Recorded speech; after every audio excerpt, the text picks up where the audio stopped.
Âgé de 68 ans, le professeur Didier Raoult, qui dirige l'Institut hospitalo-universitaire des maladies infectieuses de Marseille, fascine autant qu'il inquiète. Voici le portrait d'un homme controversé qui semble avoir déjà remporté des points auprès de l'opinion publique.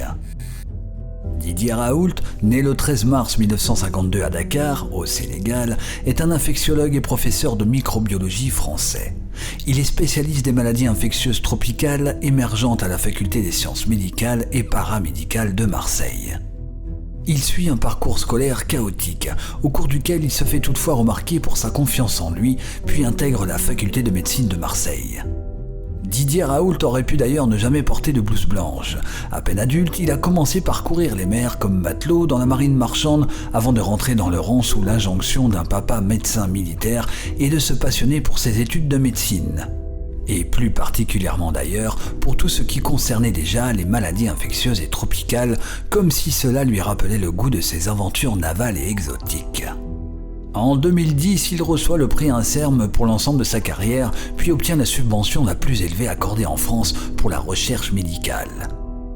Avec cette manne financière, il se lance dans un projet pharaonique, la création de l'Institut Méditerranée Infection inauguré en 2016, une véritable machine de guerre dans le domaine des maladies infectieuses. Didier Raoult se voit comme un avant-gardiste, le poil à gratter du milieu scientifique. Son goût pour la provocation, qui s'illustre dans son look peu conventionnel dans le domaine de la médecine, l'a parfois conduit à prendre des positions contre-courant, comme dans ses chroniques pour le magazine Le Point, où il remet en cause le réchauffement climatique.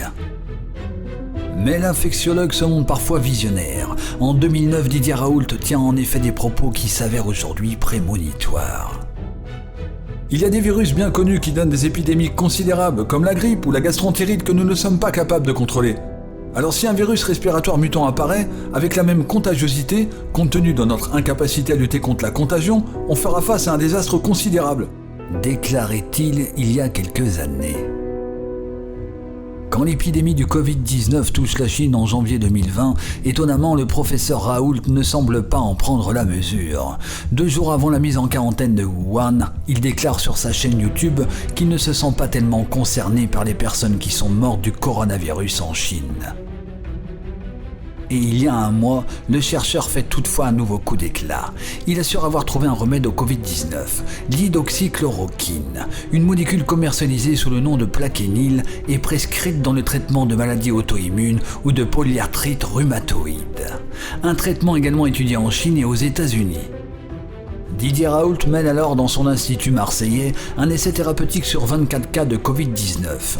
Selon lui, en 6 jours seulement, les 3/4 de ces malades n'étaient plus porteurs du virus.